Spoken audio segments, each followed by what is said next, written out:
नमस्कार दोस्तों, Saumya law study में आपका स्वागत है। पिछले वीडियो में हमने महिलाओं के संवैधानिक प्रावधानों के बारे में बात करी थी और इस वीडियो में हम बात करेंगे बच्चों से संबंधित संवैधानिक प्रावधान और किस प्रकार से ऑब्जेक्टिव टाइप क्वेश्चन पूछे जाते हैं। उन क्वेश्चनों को हम सोल्व भी करेंगे।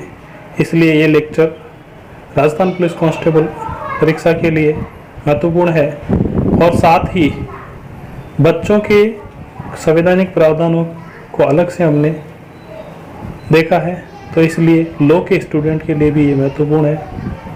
आइए हम लेक्चर स्टार्ट करते हैं। बच्चों से संबंधित प्रावधान। तो भारतीय संविधान में बच्चों से संबंधित क्या प्रावधान है, उनमें भी सबसे पहले हम देखेंगे मौलिक अधिकार।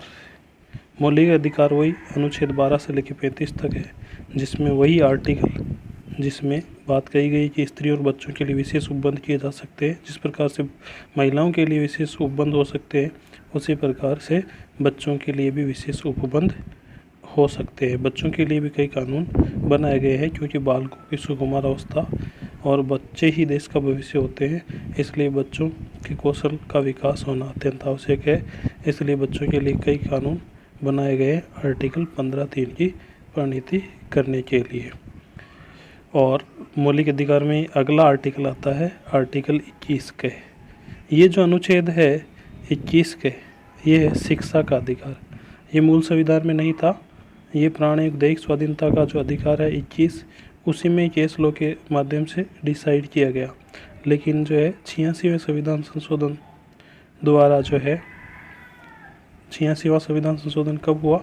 86वें संविधान संशोधन 2002 करके 2002 में ये अधिकार जोड़ा गया है।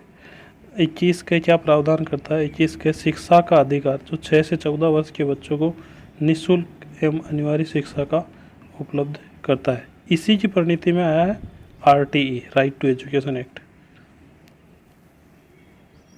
तो 86वां संविधान संशोधन 2002 द्वारा जोड़ा गया। 86वां संविधान संशोधन कब जोड़ा गया? तो 86वां संविधान संशोधन 2002 में जोड़ा गया। और क्या क्या अमेंडमेंट किए गए? तो मूल अधिकारों में 21 के जोड़ा शिक्षा के अधिकार के लिए। नीति निर्देशक तत्वों में राज्य के दायित्व या शिक्षा नीति के लिए जो है राज्य की लाइबिलिटी है, इसके लिए आर्टिकल 45 जोड़ा। और मौलिक कर्तव्य, मूल कर्तव्य भाग 4 के में जो है 11वां मूल कर्तव्य है, जिसका भाग टे या इंग्लिश का के, ये जोड़ा गया। इसके शिक्षा के अधिकार का केस लो है Mohini Jain versus state of Karnataka 1992 का। शिक्षा का अधिकार, इसमें ये कहा गया है शिक्षा का अधिकार अनुच्छेद 21 में जीवन का अधिकार का एक भाग है और शिक्षा के अधिकार के बिना मूल अधिकारों का प्रयोग नहीं कर सकते। और यूनिकसन के मामले में 6 से लेकर 14 वर्ष के बच्चों को जो है निःशुल्क शिक्षा देने की बात कही गई। बच्चों के लिए अगला अधिकार आता है अनुच्छेद 23। अनुच्छेद 23 में देखिए, बलपूर्वक जो है श्रम नहीं करवा सकते बच्चों से। लेकिन मुख्यतः है अनुच्छेद 24 है, जो कारखानों में बालकों के संकटपूर्ण कार्य में नहीं लगा सकते। ऐसे बालक जो 14 वर्ष से कम आयु के 14 वर्ष से कम आयु के बालकों को संकटपूर्ण कारखाने में काम में नहीं लगाया जा सकता। और इसको जो है शोषण के विरुद्ध अधिकार, आर्टिकल 23 और 24 को शोषण के विरुद्ध अधिकार कहते हैं। बच्चों को दास के रूप में या संकटपूर्ण कार्यों में नियोजन में नहीं लगाया जा सकता। आर्टिकल 24 को लागू करने के लिए आर्टिकल 24 क्या कहता है? 14 वर्ष से कम आयु के बालकों को संकटपूर्ण काम में नहीं लगा सकते। इसी के कारण से बाल श्रम प्रतिषेध अधिनियम और विनियम आया है 1986। बालक नियोजन अधिनियम 1938 आया है। भारतीय कारखाना अधिनियम इसी परिणति में आया है। शिशु अधिनियम आया है। ये सब कानून जो है आर्टिकल 24 को लागू करने के लिए आया है कि बच्चों को जो है खतरनाक या संकटपूर्ण कार्य में कारखाने में नहीं लगा सकते, बाल मजदूरी नहीं करवा सकते। तो इसके कारण से आर्टिकल 24 ये प्रावधान करता है, कारखानों में बालकों के नियोजन का प्रतिषेध करता है। 14 वर्ष से कम आयु के बालकों को कारखाने में संकटपूर्ण कार्य में नहीं लगाया जा सकता है। अब आते हैं डायरेक्टिव प्रिंसिपल्स में। राज्य की नीति निर्देशक तत्वों में आर्टिकल वही, अनुच्छेद 39 का भाग ई और एफ, इंग्लिश का छोटा ई और एफ, और हिंदी में ड और च, ये 2 आर्टिकल है 39 में जो बच्चों की बात करते हैं। तो आर्टिकल 39 ई या ड पहले भी देखा था अपने, पुरुषों और स्त्रियों कर्मकारों के स्वास्थ्य, शक्ति तथा बालकों की सुकुमार अवस्था का दुरुपयोग न हो, आर्थिक आवश्यकता से अधिक विवश होकर नागरिकों को ऐसे रोजगार में न जाना पड़े जो उनकी आयु या शक्ति के प्रतिकूल हो। बच्चों को विवश होकर गलत काम में नहीं जाना पड़े और जो है रोजगार में या भीख मांगने में ऐसे काम में नहीं लग जाए, इस बात का राज्य का दायित्व है कि राज्य इस बात की व्यवस्था करेगा। अगला आर्टिकल आता है 39 जो बालकों को स्वतंत्र और गरिमामय वातावरण में स्वस्थ के विकास के अवसर की सुविधाएं दी जाए और बालकों को अल्पवयी व्यक्तियों के शोषण से नैतिक आर्थिक परित्याग करे। अर्थात बालकों को स्वतंत्र और गरिमामय वातावरण उपलब्ध करवाया जाना चाहिए, बालकों के स्वास्थ्य के लिए सुविधा दी जानी चाहिए, बालक जो है अल्पायु या अल्पवयी के रूप में शोषण से जो है उनको मुक्ति दिलानी चाहिए और आर्थिक परित्याग से जो है बालकों की रक्षा करना चाहिए। ये स्टेट की लाइबिलिटी है, राज्य का दायित्व है। और इसमें महत्वपूर्ण आर्टिकल है ये डायरेक्टिव प्रिंसिपल्स में आर्टिकल 45 जो मैंने बताया था कब जोड़ा गया, आपने 21 के साथ पढ़ा था इसको, 86वें संविधान संशोधन 2002 के द्वारा जोड़ा गया है। 86वें संविधान संशोधन 2002 द्वारा ये जोड़ा गया है कि 6 से कम आयु के बाल्य अवस्था में देख रेख शिक्षा का उपबंध कौन करेगा, राज्य करेगा। वहाँ 21 के में जो 6 से 14 वर्ष के बच्चों की बात की गई और यहाँ 6 से कम आयु के वर्ष के बच्चों की बात करता है। ये 86वें संविधान संशोधन 2002 द्वारा जोड़ा गया और ये 3 जगह अमेंडमेंट हुआ। मूल कर्तव्य में भी संशोधन किया गया 86वें संविधान संशोधन 2002 द्वारा, जिसमें 11वां कर्तव्य जोड़ा गया है कि माता पिता संरक्षक का ये दायित्व है कि 6 से 14 वर्ष की आयु वाले बच्चों को शिक्षा के अवसर प्रदान करेंगे। तो ये बच्चों के लिए विशेष प्रावधान है। तो कहाँ कहाँ क्या क्या प्रावधान है, मूल अधिकार में 21 के मूल अधिकार में और नीति निर्देश तत्वों में 45, 45 और जो है मूल कर्तव्य 51 के में 11वां मूल कर्तव्य जो टे या इंग्लिश में देखोगे आप के जोड़ा गया है, जो 6 से 14 वर्ष के बच्चों को जो है शिक्षा भेजने की बात करता है कि प्रत्येक माता पिता की ड्यूटी है। यहाँ पे लाइबिलिटी ऑफ हिज या हर पेरेंट्स, माता पिता की लाइबिलिटी है, उनका दायित्व है कि बच्चों को शिक्षा के अवसर प्रदान करे। और एक डायरेक्टिव प्रिंसिपल्स में एक और प्रावधान है नीति निर्देश तत्वों में आर्टिकल 47 अनुच्छेद 47 जो अपन ने देखा होगा कि विद्यालयों में जो पोषार वगैरह देते हैं जो उनके स्वास्थ्य और जीवन के लिए आवश्यक है। तो ऐसी पोषार की व्यवस्था भी स्टेट करेगा, यह स्टेट की लाइबिलिटी है। स्टेट की लाइबिलिटी अनुच्छेद 47 कहता है, आर्टिकल 47 कहता है कि पोषार स्तर को जीवन को ऊंचा करना तथा लोक स्वास्थ्य को सुधारना राज्य का कर्तव्य है। देखिए राज्य का कर्तव्य है, राज्य अपने लोगों को पोषार स्तर और जीवन स्तर को ऊंचा करने के लिए लोक स्वास्थ्य सुधार के लिए प्राथमिक कर्तव्य में मानेगा और राज्य विशेषतः मादक पेय और स्वास्थ्य के लिए हानिकारक औषधियों का उपभोग का प्रतिषेध करेगा।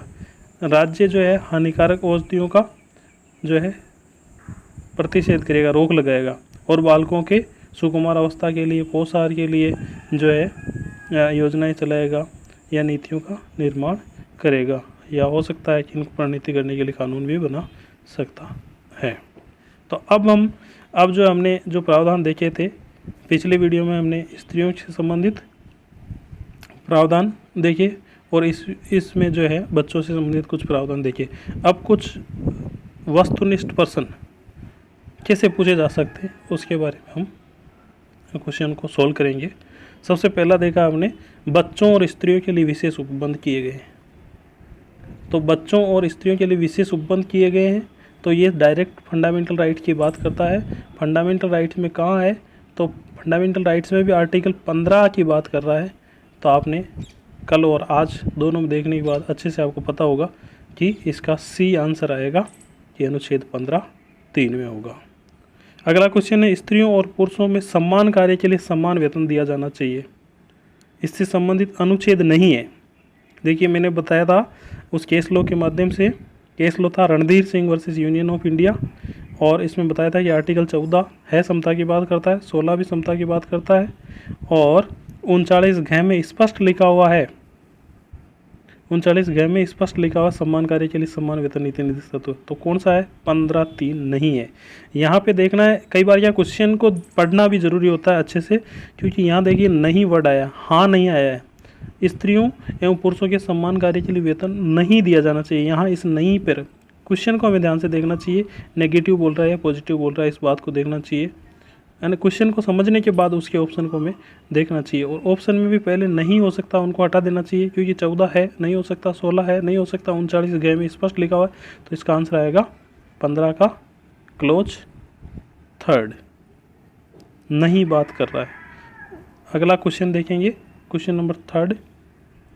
क्वेश्चन नंबर थर्ड क्या कहता है? 14 वर्ष से कम आयु के बालकों को संकटपूर्ण कार्यों में नियोजित नहीं किया जा सकता। 14 वर्ष से कम आयु के बालकों को कठिन कार्यों में, संकटपूर्ण कारखानों में नहीं लगा सकते। इसके लिए कौन सा अनुच्छेद? 21 नहीं है, क्योंकि जीवन की स्वतंत्रता की बात करता है। 24 नहीं है, सॉरी 23 जो है बलात् श्रम की बात करता है, नहीं है। 15 जो है लिंग के आधार पर भेदभाव नहीं किया जा सकता, जाति धर्म के आधार पर, मूल वंश के आधार पर भेदभाव नहीं किया जा सकता। तो कौन सा है? आर्टिकल 24 है। अगला क्वेश्चन है, महिलाओं के लिए स्वास्थ्य एवं प्रसूति सहायता का प्रावधान किस अनुच्छेद में किया गया है? तो 39 में नहीं किया गया, क्योंकि 39 बच्चों और महिलाओं की बात करता है। 31 नहीं किया गया, 31 में नहीं पढ़ा अपने। 51 में मूल कर्तव्य है, तो आर्टिकल 42 हमने देखा है कि प्रसूति स्वास्थ्य की बात जो आर्टिकल 42 करता है। अगला क्वेश्चन है, जाति, लिंग या जन्म स्थान, जाति, धर्म, लिंग या जन्म स्थान आदि के आधार पर भेदभाव नहीं किया जा सकता, संविधान के किस अनुच्छेद से संबंधित है? तो 21 अनुच्छेद से संबंधित है।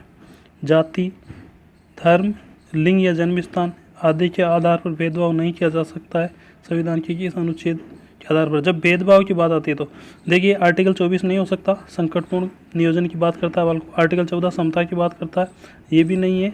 लेकिन अब 15 और 16 में कन्फ्यूज़न हो जाता है। कन्फ्यूज़न क्यों हो जाता है? ये जाति धर्म लिंग की ये भी बात करता है और ये भी बात करता है, लेकिन ये लोक नियोजन की बात करता है।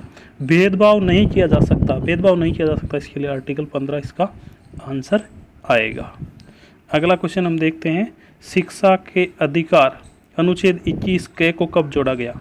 देखिए यहाँ थोड़ा सा कन्फ्यूजन क्रिएट हो जाए कि शिक्षा के अधिकार अनुच्छेद 21 के को कब जोड़ा गया। इसके ऑप्शन देखेंगे, 42वें संविधान संशोधन 1976 द्वारा, 86वें संविधान संशोधन 2002 द्वारा, 42वें संविधान संशोधन 2002 द्वारा, 86वें संविधान संशोधन 1976 द्वारा। देखिए यहाँ पे क्या है कि यहाँ लिखा 42वें संविधान संशोधन 1976 और नीचे लिखा 42वें संविधान संशोधन 2002 द्वारा। तो 21 के कब जोड़ा गया, या फिर 86वें संविधान संशोधन 2002 द्वारा? यहाँ जो इनका जो ईयर है अमेंडमेंट का, ये दोनों में चेंज कर दिया गया नीचे वाले ऑप्शनों में, क्योंकि कन्फ्यूज़न क्रिएट करने के लिए। लेकिन हमें यहाँ ध्यान रखना है कि आपको जो पूरा पढ़ना है उसको, कि 86वां संविधान संशोधन के द्वारा 21 के जोड़ा गया, और 86वां संविधान संशोधन कब हुआ? तो अपने को अच्छे से याद है कि 86वां संविधान संशोधन 2002 में हुआ है। तो ऐसे ऑप्शन में हमें सावधानी से जो है इसका जवाब देना है, क्योंकि ईयर और संशोधन दोनों हमारे को ध्यान में रखना पड़ेगा। फिर आता है क्वेश्चन नंबर 7, प्रत्येक माता पिता का ये कर्तव्य है कि अपने 6 से 14 वर्ष के शिक्षा के अवसर 6 से 14 वर्ष के बच्चों को शिक्षा का अवसर प्रदान करेंगे। जो है ये आर्टिकल कौन सा है? तो ये आर्टिकल 15(3) नहीं है, क्योंकि माता पिता के कर्तव्य की बात करता है, तो निश्चित ही ड्यूटी में आएगा। फंडामेंटल ड्यूटीज 51 क में है, 21 क में नहीं है, क्योंकि मूल अधिकार की बात करता है। 45 में नहीं है, राज्य की लाइबिलिटी की बात करता है। अगला क्वेश्चन देखते हैं। फिर आता है, प्रत्येक माता पिता अपने 6 से 14 वर्ष के बच्चों को शिक्षा का अवसर प्रदान करेंगे। ये प्रावधान संविधान के किस भाग में है? तो अपने को पता था कि आर्टिकल 51 क में है, और 51 क के लिए अलग से एक नया भाग जोड़ा गया है, वो है 4 क में है। तो इसमें ऑप्शन में देख लो आप, भाग 4A मूल कर्तव्य, मौलिक अधिकार में नहीं है, नीति निर्देशक तत्वों में नहीं है क्योंकि ये कर्तव्य है माता पिता का, तो 4th A में आएगा। उपरोक्त में से कोई नहीं, इसका आंसर नहीं आएगा, इसका आएगा 4th A मूल कर्तव्य, C इसका आंसर आएगा। तो ध्यान रखना है, यहाँ इसका आंसर आएगा C। ठीक है, अगला क्वेश्चन हम देखते हैं, क्वेश्चन नंबर 9, जो ये कहता है कि स्त्रियों का क्रय विक्रय करना अपराध होगा, भारतीय संविधान के किस मौलिक अधिकार में, किस अनुच्छेद में दिया गया है। 24 में नहीं है, बालकों के संकटपूर्ण नियोजन की बात करता है। 14 में नहीं है, समता की बात करता है। 15 में नहीं है, लिंग जाति धर्म के आधार पर भेदभाव नहीं किया जा सकता। तो किसमें, अनुच्छेद 23 में, जो 2 बातें करता है, बेकार प्रथा को समाप्त करता है और जो है मानव दुर्व्यापार यानी खरीद फरोख्त, जो है इंसानों की खरीद फरोख्त की बात करता है, तो ये अनुच्छेद 23 में है। अगला क्वेश्चन है, हम ऐसी परंपराओं का और प्रथाओं का त्याग करना चाहिए जो स्त्रियों के सम्मान के विरुद्ध है। हमारे संविधान के अनुसार ये क्या है, क्या है, हमें ऐसी प्रथाओं का त्याग करना चाहिए। हमारे संविधान के अनुसार क्या, मौलिक अधिकार नहीं है, ये नीति निर्देशक तत्व भी नहीं है, क्या है ये, मूल कर्तव्य है, मूल कर्तव्य है। ये क्या है, कर्तव्य है, क्योंकि हमने देखा था मूल कर्तव्य 51 क में जब हम महिलाओं के अधिकार देखे थे, तब ये मूल कर्तव्य है कि हमें स्त्रियों के सम्मान करना चाहिए, तो ये हमारा मूल कर्तव्य है। लेकिन यहाँ पे ये देखना है कि कुछ लोग जिन्होंने कन्फ्यूजन होकर ये कर देते हैं कि ये धर्म के विरुद्ध है, यहाँ पे ये इसका आंसर नहीं आएगा, क्योंकि ये पूछ रहा है कि संविधान के अनुसार, संविधान के अनुसार क्या है, तो ये संविधान के अनुसार इसका आंसर C आएगा, मूल कर्तव्य है ये। अगला क्वेश्चन हम देखते हैं, अगला क्वेश्चन है क्वेश्चन नंबर 10, हमें ऐसी परंपराओं और प्रथाओं को छोड़ देना चाहिए जो स्त्रियों के सम्मान के विरुद्ध है, क्योंकि ये हमारे संविधान के अनुसार, हमें ऐसी परंपराओं और प्रथाओं को छोड़ देना चाहिए जो स्त्रियों के सम्मान के विरुद्ध है, क्योंकि हमारे संविधान के अनुसार ये क्या है, ये क्या है, ये मूल कर्तव्य है। पोषाहार स्तर, जीवन स्तर को ऊंचा करना राज्य का कर्तव्य किस आर्टिकल में है, तो आर्टिकल 51 क में तो मूल कर्तव्य है।